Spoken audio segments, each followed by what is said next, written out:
पाकिस्तान में कितने लोग वाकई एजुकेटेड हैं, पाकिस्तान का तालीमी निज़ाम कितना इफेक्टिव है। अगर ये निज़ाम इस दौर के हिसाब से फिट नहीं है तो इस निज़ाम को बेहतर करने के लिए क्या करना चाहिए। इन सवालात के जवाबात एक एक करके इस वीडियो में बाद में दूंगा, लेकिन इससे पहले आइए पाकिस्तान के ट्रेडिशनल एकेडमिक सिस्टम पर गहराई से बात करते हैं। सबसे पहले देखते हैं पाकिस्तान का तालीमी निज़ाम। पाकिस्तान का एजुकेशनल सिस्टम जो है वो 6 पार्ट्स पर डिवाइडेड है। पहला पार्ट है प्राइमरी, यानी कि ग्रेड 1 से लेकर ग्रेड 5 तक एजुकेशन, जिसमें 5 इयर्स लगते हैं, और उससे अपर लेवल जो आती है वो है मिडल में ग्रेड 6 से लेकर 8 तक है। 3 ग्रेड आते हैं इसमें, 6, 7 और 8, मतलब कि इसमें 3 साल लगते हैं। उसके बाद आता है मैट्रिक या मैट्रिकुलेशन, जिसमें 2 साल लगते हैं 9वीं और 10वीं ग्रेड को कंप्लीट करने के लिए। उससे जो हायर आता है वो है इंटरमीडिएट, ग्रेड 11 और 12 होते हैं और इसको कंप्लीट करने के लिए 2 साल लगते हैं। उसके बाद आता है यूनिवर्सिटी लेवल, जिसमें अंडर ग्रेजुएशन है, जिसको कंप्लीट करने के लिए 4 साल लगते हैं। उसके बाद आती है ग्रेजुएशन लेवल, जिसको कंप्लीट करने के लिए 2 साल लगते हैं। ये पाकिस्तान का जो एजुकेशन सिस्टम है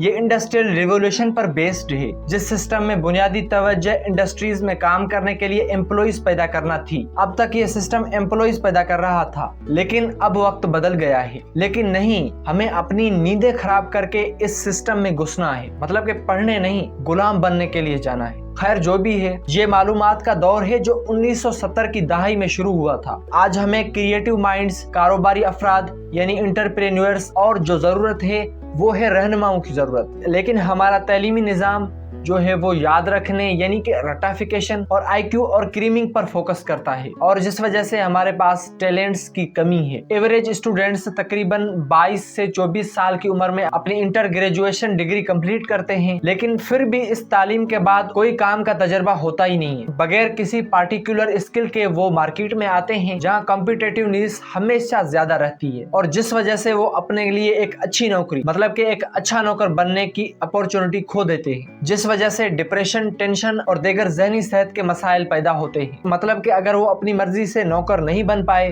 तो वो डिप्रेशन या टेंशन या किसी और ज़हनी बीमारी में चले जाएंगे। और इसके साथ साथ यहाँ क्रीमिंग को जहानत की अलामत समझा जाता है, जो एक ट्रेडिशनल सोच है। आज हमें किसी भी काम या किसी भी चीज को रोकने की जरूरत नहीं है। अगर हमें कुछ करने की जरूरत है तो वो है हमारी बुनियादी अटेंशन को तब्दील करने की जरूरत। तो चलिए डिफरेंट कंट्रीज के एजुकेशन सिस्टम्स को समझते हैं ताकि हम भी उनसे कुछ सीख पाएं।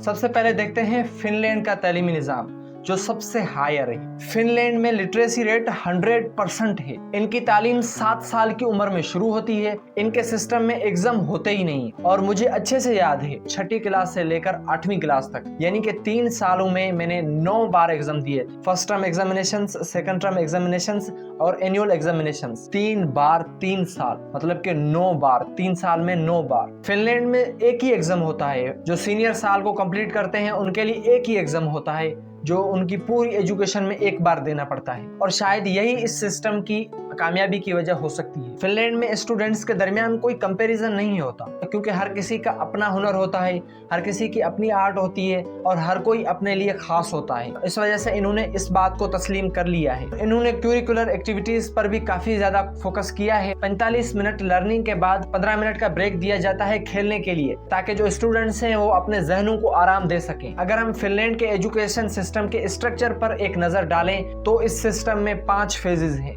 सबसे पहले आता है इब्तदाई तालीम। ये कंपलसरी एजुकेशन से ठीक पहले 7 साल की उम्र में बच्चों को प्रोवाइड किया जाता है। उसके बाद आता है प्री प्राइमरी तालीम। ये कंपलसरी एजुकेशन की बिगिनिंग से पहले के साल में बच्चों के लिए प्रोवाइड किया जाता है। उसके बाद आती है सेकेंडरी एजुकेशन। ये कंपलसरी एजुकेशन है, इसमें 9 साल की प्राइमरी तालीम और लोअर सेकेंडरी तालीम शामिल है। उसके बाद आता है अपर सेकेंडरी एजुकेशन। ये आम अपर सेकेंडरी तालीम और पेशा वराना तालीम और तरबियत हो सकती है। और उसके बाद आती है हायर एजुकेशन। यह हायर एजुकेशन है जो यूनिवर्सिटियों के जरिए फराहम की जाती है। तो ये फिनलैंड के एजुकेशन सिस्टम का एक छोटा सा स्ट्रक्चर है, और इस क्वालिटी एजुकेशन के बाद वहाँ के स्टूडेंट्स फुली ट्रेंड होते हैं और अपने मुल्क की तरक्की के लिए अहम किरदार अदा करने के लिए तैयार होते हैं। इनका क्यूरिकुलम कुछ इस तरह से डिजाइन होता है कि वो मौजूदा दुनिया का सामना कर सकते हैं। वो अपनी प्रैक्टिकल लाइफ को स्टार्ट करने के लिए कॉन्फिडेंट होते हैं और अपनी सलाहियतों को बेहतर बनाने के लिए सख्त मेहनत शुरू करते हैं। اس کے علاوہ جاپان میں لٹریسی ریٹ 99% ہے۔ جاپان کا ایجوکیشن سسٹم جدید ترین ایجوکیشن سسٹم ہے۔ ان کے سسٹم میں 10 سال تک پہنچنے سے پہلے کوئی ایگزام نہیں ہے، کیونکہ بنیادی مقصد تو اچھی ہیبٹس کو پروموٹ کرنا ہے اور ان کے اچھے کردار کو قائم کرنا ہے۔ اس سسٹم کی کامیابی بہت سے فیکٹرز پر بیسڈ ہے، لیکن چند اہم فیکٹرز یہ ہیں۔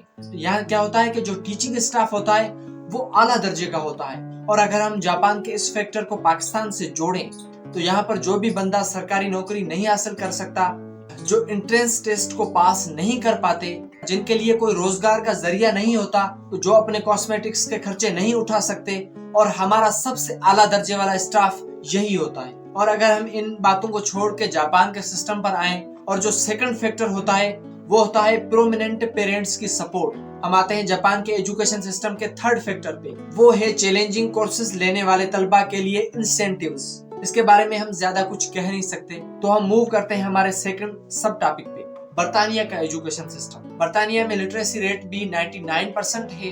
برطانیہ کے تعلیمی نظام کے 4 اہم حصے ہیں۔ فرسٹ پہ پرائمری ایجوکیشن، پھر سیکنڈری ایجوکیشن، پھر فردر ایجوکیشن، اور لاسٹ میں آتی ہے ہائی یا ہائر ایجوکیشن۔ اور اگر ہم ہمارے پڑوسی ہندوستان کی تعلیم کے بارے میں بات کریں تو ہندوستان میں لٹریسی ریٹ 81% ہے، جو پاکستان سے کہیں زیادہ ہے، لیکن پھر بھی ہم نے یہ بات کہنی ہے کہ بھارت تیرے ہاتھ میں وہ لکیر نہیں ہے، کشمیر تیرے باپ کی جاگیر نہیں ہے، اور یہ بھی ہم کہتے ہیں کہ تو کیسے نہ دے گا آزادی، تیرا باپ بھی دے گا آزادی۔ بہرحال جو بھی ہے، انڈیا کا جو ایجوکیشن سسٹم ہے وہ آتا ہے 33rd نمبر پہ، وہ ہمارا جو آتا ہے وہ آتا ہے 50ویں نمبر پر۔ اس سے آپ اندازہ لگا سکتے ہیں کہ ہم انڈیا سے کتنے پیچھے ہیں۔ انڈیا کے ایجوکیشن سسٹم کے 4 لیولز ہیں۔ لوور پرائمری اسکولنگ جس کی ڈیوریشن 5 سال ہے، پھر اپر پرائمری اسکولنگ جس کی ڈیوریشن 2 سال ہے، پھر ہائی اسکولنگ جس کی ڈیوریشن 3 سال ہے، پھر آتی ہے ہائر سیکنڈری اسکولنگ جس کی ڈیوریشن 2 سال ہے۔ اب چلتے ہیں ان سوالات پہ جو میں نے ویڈیو کی شروعات میں بتائے تھے، کہ دیکھتے ہیں کہ پاکستان میں کتنے لوگ واقعی تعلیم یافتہ ہیں۔ 58.9% لٹریسی ریٹ کے علاوہ کیا 14 یا 16 سال اسکولنگ یا اسٹڈی کے بعد بھی ہم واقعی تعلیم یافتہ ہیں؟ آبویسلی اس کا جواب ہے نہیں۔ ہمارا نظام صرف ڈگری ہولڈرز کو 0 ایکسپیرینس، 0 حوصلہ افزائی دیتا ہے، اور اپنی صلاحیتوں کو ریفائن کے لیے سیف جاب حاصل کرنے کی کوئی امید نہیں ہے۔ وہ معاشرے کے دباؤ کو سنبھالنے سے مائنر ہیں۔ یہ ہمارے ملک میں کیریئر کاؤنسلنگ کی اپورچونٹیز کی کمی کا نتیجہ ہے۔ ہم میڈیکل اور انجینئرنگ کے شعبوں میں کچھ اس طرح سے پھنس گئے ہیں کہ ہمیں کوئی تیسرا آپشن دکھتا ہی نہیں ہے۔ ہم اپنا چھپا ہوا ٹیلنٹ دیکھ ہی نہیں سکتے جس میں ہم سب سے بہتر ہوتے ہیں۔ مجھے یہ کہتے ہوئے شرمندگی محسوس ہو رہی ہے، لیکن ہم اخلاقی طور پر بھی ان ایجوکیٹڈ ہیں۔ ہم مورل ویلیوز میں بھی جاپان اور برطانیہ سے کافی پیچھے ہیں۔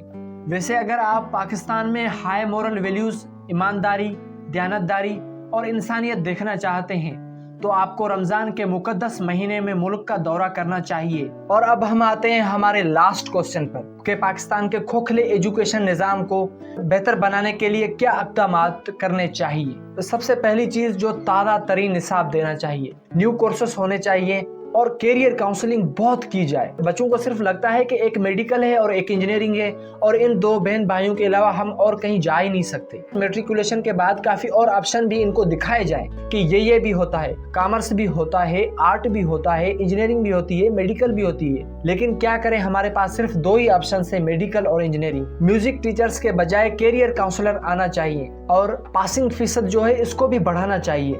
33% یا 40% جو رکھا گیا ہے اس کو 60% یا کم سے کم 50% تک لے کے آنا چاہیے، جس سے کیا ہوگا کہ اسٹوڈنٹس کی مینٹلٹی بڑھے گی اور ان کو اچھے طریقے سے پڑھنے کی موٹیویشن آئے گی۔ سب سے لاسٹ اور سب سے مین پوائنٹ کہ کوالٹی ایجوکیشن فراہم کرنی چاہیے۔ یہ کیسے ہوگی؟ یہ اسٹاف کو بہتر طریقے سے سوچنا چاہیے، اور ایسے اسٹاف کو ریپلیس کرنا چاہیے جو میرٹ بیس پہ نہیں ہے۔ کوالیفائڈ ٹیچرز ہونے چاہیے۔